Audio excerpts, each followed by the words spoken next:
Pangeran Jayakusuma.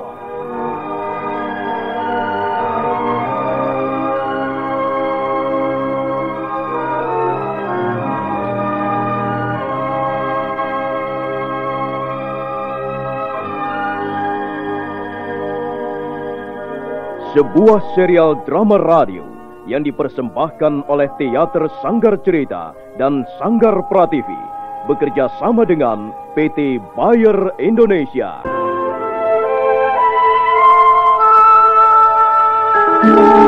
Kisah yang mengungkap sebagian sejarah tanah Jawa ratusan tahun yang silam. Kisah yang ditulis oleh Herman Pratikto kini muncul kembali dalam bentuk drama radio.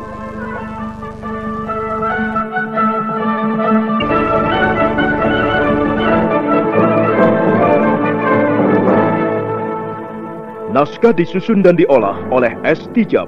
Teknik dan montase Rudi Tinangon dan M. Pranoto. Sutradara E.W.S. Yuwono. Mencari Bibi. Tapi Tuan, Bibi... Kalau kau benar-benar mencintai bibimu itu, kau harus mencarinya dan mengawininya. Sekalipun dia sekarang berada di ujung dunia, kau harus menemukannya. Kau sanggup bukan, Pangeran? Jawablah dengan jujur. Baiklah, saya sanggup, Tuan. Bagus.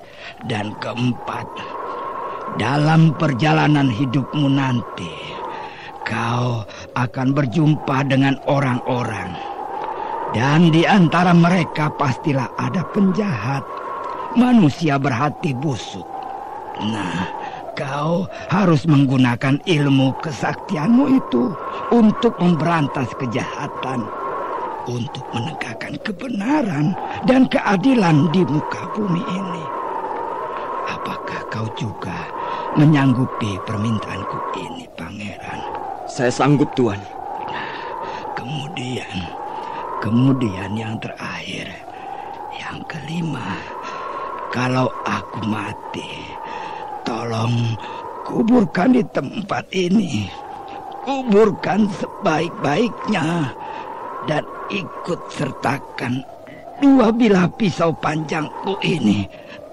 Kau sanggup, Pangeran? Tuan Lawa Ijo. Akhirnya, setelah mengucapkan pesan-pesannya, Lawa Ijo menghembuskan nafasnya yang terakhir di pangkuan Pangeran Jayakusuma. Dia meninggal dengan tenang, dan jasadnya dimakamkan di atas puncak Bukit Karang seperti yang diinginkannya.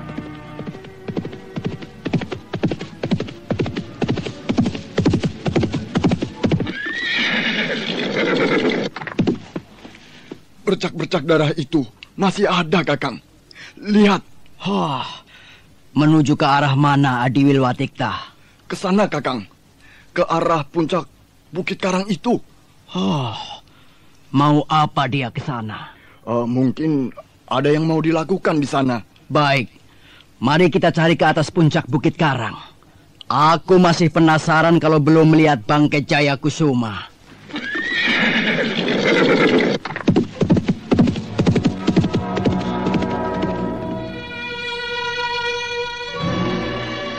Puncak Bukit Karang nampak sunyi dan lengang. Beberapa ekor burung hinggap di atas batu-batu yang penuh ditumbuhi lumut. Pangeran Jayakusuma duduk di atas lempengan batu, menghadap ke arah gundukan tanah. Itulah makam Lawa Ijo, pendekar ternama pada zamannya. Istirahatlah dengan tenang di sini, Tuan Lawa Ijo. Aku tak akan pernah melupakan jasa-jasamu. Dan aku berjanji akan melaksanakan kelima pesan yang telah kau sampaikan padaku. Aku berjanji dengan sepenuh hatiku. Baru saja pangeran akan memutar tubuhnya dan melangkah menuruni puncak Bukit Karang. Tiba-tiba mendadak bermunculan kepala orang dari balik gundukan batu. Rupanya nyawamu cukup ulet, Jayakusuma. Kukira kau sudah mampus di dasar sungai. Kau Gondosulo. Aku tahu kau masih penasaran atas kematian adik kandungmu. Iya, benar. Kalau dulu aku memburumu hanya karena menjalankan perintah Gusti Patih semata. Tapi sekarang, aku akan merasa sangat berdosa jika membiarkanmu tetap hidup, Jayakusuma. Aku tidak ingin arwah Gondosuli adekku penasaran di alamnya sana. Baiklah. Aku pun tidak enggan melayanimu dan orang-orangmu untuk bertempur sampai titik terakhir, Gondosulo. Nah, mari, ikut aku. Hei, jangan lari, Jayakusuma. Ayo, kejar dia! Kejar! Pangeran Jayakusuma. Kau pasti tahu, Jayakusuma, bahwa aku tak akan membiarkanmu kabur seperti anjing kena gebuk. Kau keliru, Gondosulo. Aku bukannya kabur. Aku hanya mencari tempat yang lebih nyaman untuk membereskan kalian. Lihat, bukankah tempat ini lebih lapang untuk sebuah perang tanding? Nah, silahkan mulai, Gondosulo. Besar juga nyalimu, Jayakusuma. Ayo, bunuh dia! Sergap dan bunuh dia!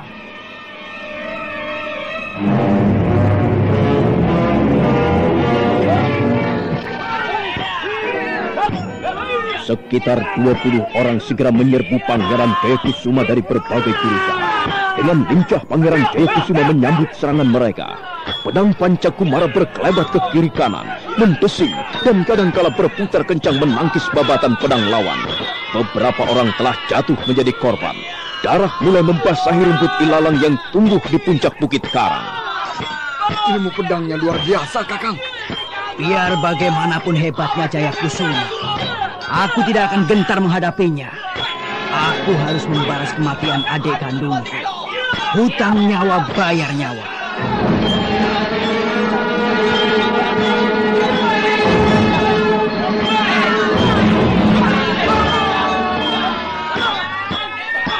Pangeran Jayakusuma terus mengamuk di tengah kerumunan orang-orang yang mengeroyoknya.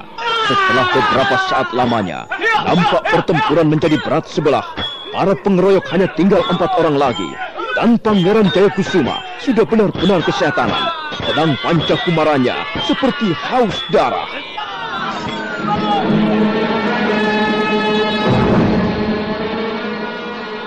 Kurang ajar. Kau telah membantai orang-orang pilihanku seperti hewan piaraan. Setelah mereka, apakah kau juga ingin membasahi pedangku dengan darahmu, Gondosulo? Jahanam busuk. Sekarang hadapilah aku, Jayakusuma. Nah, pergilah menyusul adikmu, Gondosulo. Suasana lengang di puncak Bukit Karang. Pangeran Jayakusuma menyarungkan kembali pedang Pancakumaranya yang telah basah oleh darah musuh-musuhnya. Dia menatap ke sekitarnya. Mayat bergelimpangan tak tentu arah. Mayat Gandasula terbujur kaku memeluk sebuah bulatan batu. Aku terpaksa membunuh mereka karena mereka akan membunuhku. Mereka ini sebenarnya hanyalah orang-orang yang tak banyak mengetahui sesuatu. Mereka hanya sekedar menjadi alat penegak kekuasaan gelap. Biang Keladinya lah yang seharusnya bertanggung jawab atas kejadian maut ini. Patih Madu, bukan siapa-siapa lagi. Sekarang penjahat besar itulah yang harus kuhadapi.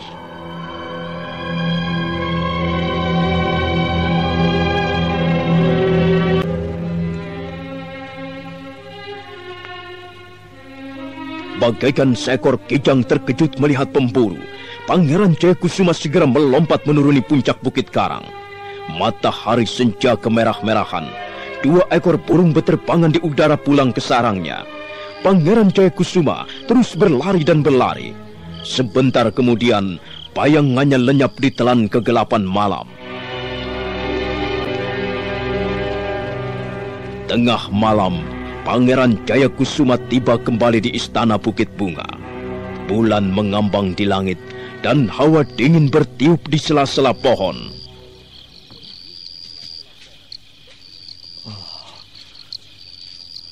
Sunyi sekali istana ini. Tak seorang pun kulihat melintas.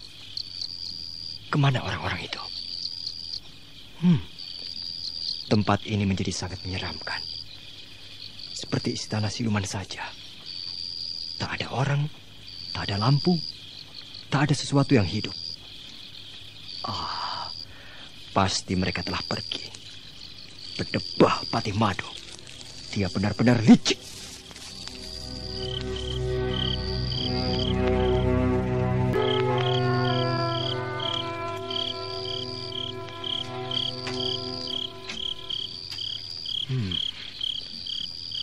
Semua kosong.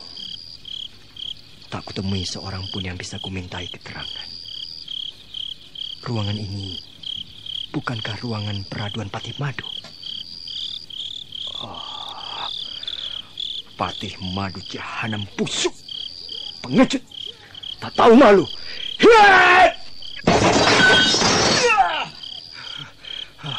Kau telah menyebabkan kematian banyak orang, dan sekarang kau kabur. Kau bersembunyi di tempat lain. Pengecut! Seharusnya kubunuh kau sekarang ini. Seharusnya kutikam kau dengan ujung pedangku ini. Ayo Patih Madu, lawanlah aku, Jaya Kusuma. Keluarlah dari tempat persembunyianmu dan hadapilah aku. Kau ternyata hanyalah seorang pengecut busuk. Tak tahu malu. Di mana harga dirimu, Di mana? Ayo kita adakan perang tanding. Kita selesaikan urusan kita secara jantan. Kau tidak mau menjawab. Kau gentar dan kau kabur dari istana gelapmu ini. Dia benar-benar telah pergi. Dia telah pergi. Baiklah. Biar saja dia pergi. Dengan segala kelicikan dan kebusukan hatinya. Tapi aku masih mengharap suatu ketika akan dapat menemuinya lagi. Entah kapan aku tidak tahu. Buat apa aku lama-lama di tempat terkutuk ini? Lebih baik aku pergi.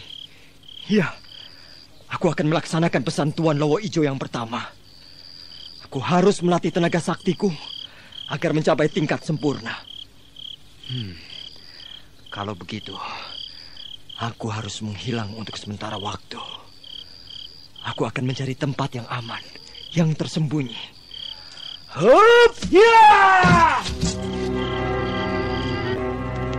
Dan sebentar kemudian, bayangan Pangeran Jayakusuma sudah tak nampak lagi. Ia sudah lenyap di balik pohon-pohon hutan yang taram-temaram oleh sinar bulan.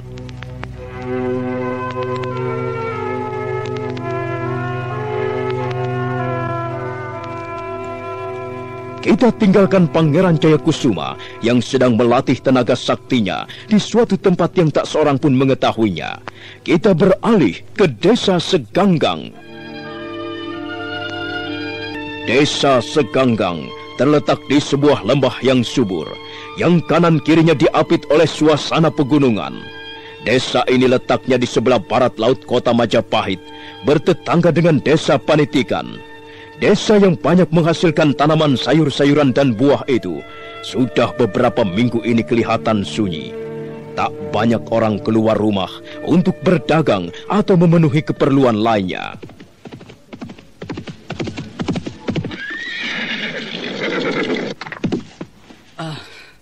Kakang Sadak, mengapa kita henti? Hari sudah senja. Sebentar lagi malam tiba. Kita harus segera menemui junjungan kita. Lihat, Adik Kadung. Di mana-mana aku lihat tulisan seperti ini. Kita akan membawanya selembar untuk pimpinan kita. Oh, iya. Aku juga melihat selebaran seperti itu di depan pasar. Ditempel di pohon-pohon. Bukan hanya di depan pasar. Di mana-mana kulihat selebaran ini. Bahkan sampai ke desa-desa lain. Panitikan, Manurung. Bahkan di desa Malawi yang jauh pun ada selebaran ini. Karena itu kita harus segera melaporkannya kepada pimpinan kita. Ini penting diketahui oleh beliau. Tapi Bagi beliau tidak akan ada pengaruhnya. Hanya permainan anak-anak kecil yang tak ada artinya sama sekali. Walaupun begitu, kita wajib melaporkannya, Adik Kadung. Selebaran seperti ini sedikit banyak akan merugikan kelompok kita juga. Ya, baiklah. Kalau begitu, mari kita menemui beliau. Bawalah selembar untuk contoh. Ya.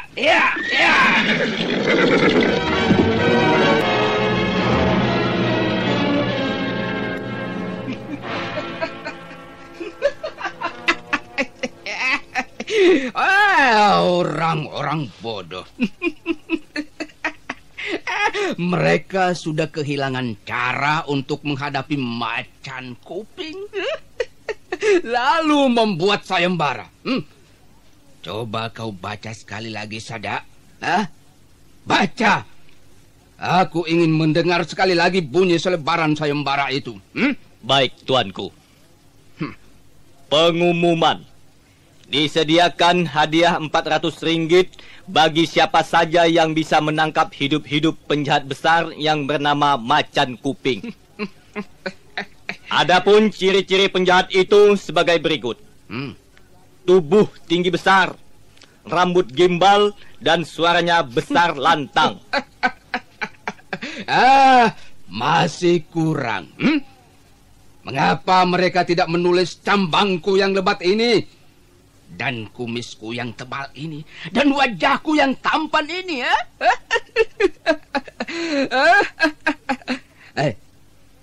Di mana kau temukan selebaran itu? Ditempel di sebuah pohon, Tuan. Di depan rumah seorang warga desa Seganggang. Tapi masih banyak di tempat-tempat lain, Tuan. Di pasar-pasar, di tempat-tempat yang ramai dikunjungi oleh orang-orang. Pemerintah Majapahit agaknya sudah mulai blengsatan. Mereka mulai ketakutan. Betul, tuanku. Itu pertanda pemerintah Majapahit sudah kehilangan wibawa. Laskar kerajaan tidak setangguh dulu lagi, sewaktu masih dipegang Mapatih Gajah Mada. Biar saja. Bukankah ini kesempatan baik bagi kita? Kita bisa bebas berkeliaran kemana kita suka. Hidup kita bisa enak, kaya raya, tanpa harus kerja keras. Hanya dibutuhkan ini. Kepalan tangan dan keberanian membunuh orang. Tapi selebaran pengumuman seperti ini membuatku kesal juga.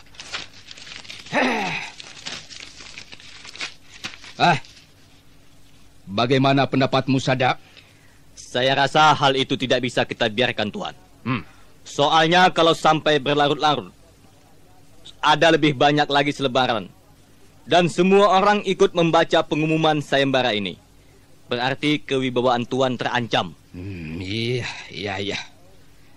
Kau, bagaimana, Kadung? Menurut pendapat saya, tentu ada kerjasama antara pemerintah Majapahit dengan desa yang bersangkutan. Dan kalau hal ini kita biarkan, saya khawatir kerjasama mereka akan meningkat. Dan akhirnya mereka bisa menghimpun kekuatan tandingan. Bukankah kita akan rugi besar, Tuan? Jadi kesimpulannya kita harus bertindak begitu? Ya, benar, Tuan. Benar, Tuan. Itu persoalan sepele. Membuat hati masyarakat kecut dan tercekam ketakutan sudah sering kulakukan. Dan agaknya kali ini macan kuping harus turun tangan sendiri. Mengapa harus, Tuan? Saya rasa kami pun sanggup menyelesaikan masalah ini, Tuan. Tidak. Biar aku yang menangani masalah ini.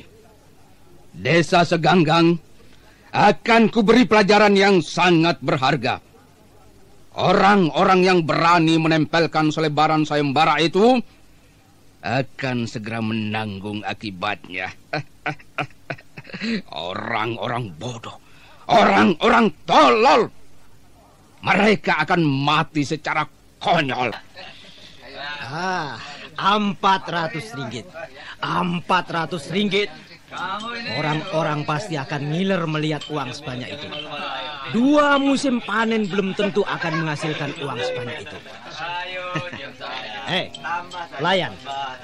Apa kau tidak ingin uang 400 ringgit? Siapa yang tak ingin punya uang sebanyak itu? Tak ada orang yang menolak uang. Jangankan 400 ringgit, 400 benggol pun sudah lumayan. Kalau kau ingin uang, mengapa suamimu tidak kau suruh ikut sayembara ini?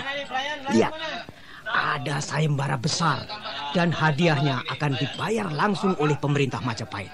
Tidak. Aku tidak akan mengizinkan suamiku ikut sayembara itu. Mengapa begitu? Katanya kau ingin 400 ringgit. Aku tak mau menjadi janda.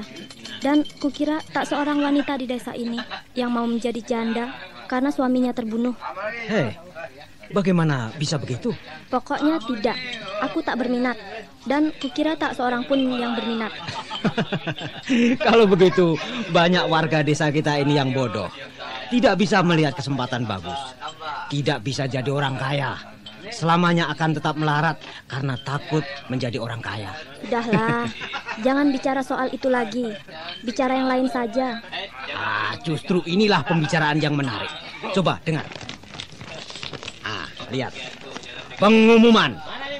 Disediakan hadiah 400 ringgit bagi siapa saja yang bisa menangkap hidup-hidup penjahat besar yang bernama Macan Kuping. Jangan keras-keras. Apa kau tidak tahu siapa itu Macan Kuping? Anak buahnya banyak dan tersebar kemana-mana. Mungkin saja salah seorang di antara mereka ikut minum di sini. Jangan sembrono kau sentrolot. Berbahaya. Perbuatanmu itu sungguh-sungguh keterlaluan. Kau kira aku takut pada Macan Kuping? Penjahat itu hanya menang nama saja. Belum tentu kemampuannya sebesar namanya. Dan kukira pengumuman sayembara ini tidak adil. Tidak adil? Maksudmu? Hadiah 400 ringgit terlalu besar untuk penjahat seperti Macan Kuping. Masih banyak penjahat lain yang jauh lebih berharga. Ini ngomong apa? Jangan sembarangan. Kau bisa mati konyol, sentrolot. Sudahlah. Aku tidak senang melihat desa seganggang ini dicekam ketakutan. Hanya karena ulah penjahat seperti Macan Kuping. Maaf. Pengumuman apa itu tadi? Ini. Pengumuman sayembara menangkap penjahat yang bernama Macan Kuping. Oh, iya. Sepertinya aku melihat banyak selebaran seperti itu di mana-mana. Rupanya pengumuman sayembara ya. Iya. Ya, akulah yang menempelkan selebaran itu di pohon-pohon, di depan pasar, di depan balai desa, ya di mana saja. Apa kau mau ikut sayembara ini? Oh, tidak. Aku tidak mau ikut. Maaf, aku telah mengganggu. Semua orang desa ini pengecut. Kalau saja aku bertemu sendiri dengan Macan Kuping, akan kuringkut dia seperti seekor keledai. Aku kan ingin juga menjadi orang kaya mendadak.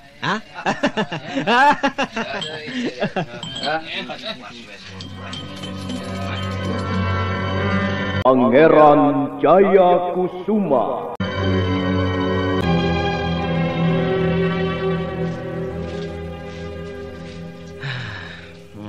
Kemana lagi akan ku tempel selebaran pengumuman ini?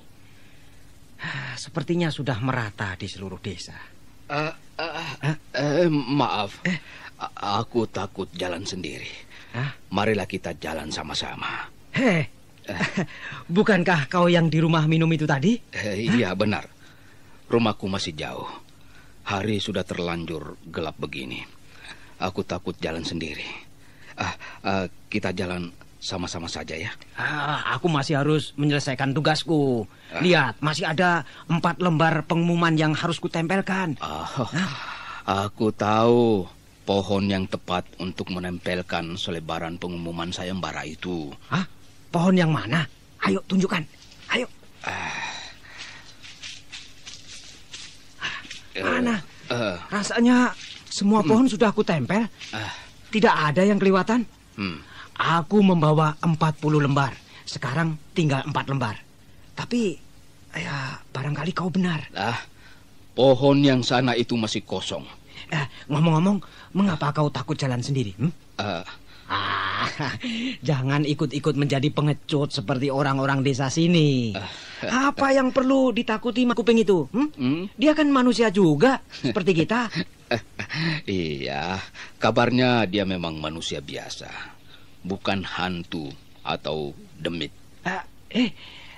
Kau mau bawa kemana aku ini? Ke sana. Itu pohon yang di sana itu belum kau tempel selebaran pengumuman. Ayolah, aku tidak akan berdusta. Kalau bohong, awas kau ya.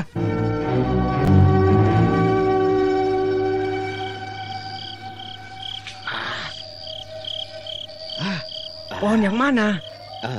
Tidak ada pohon di sini. Kau jangan main-main ya. Kalau kau takut berjalan sendirian, bilang saja minta diantarkan. Jangan pakai alasan macam-macam. Mengapa kau diam saja? Kau merasa bersalah? Kunyuk jelek. Kau telah menipu aku. Kau takut pada macan kuping ya? Tidak. Tidak? Kau tidak takut pada penjahat besar itu? Kalau kau tidak takut, ikutlah sayembara itu. Kau bisa dapat 400 ringgit. Nah, saudara pendengar, bagaimanakah kisah selanjutnya? Silakan menunggu kelanjutan kisah Pangeran Jayakusuma ini pada episode berikutnya yang dipersembahkan oleh Revagan, tablet anti flu buatan Bayer, manjur dan cepat kerjanya. Sampai jumpa.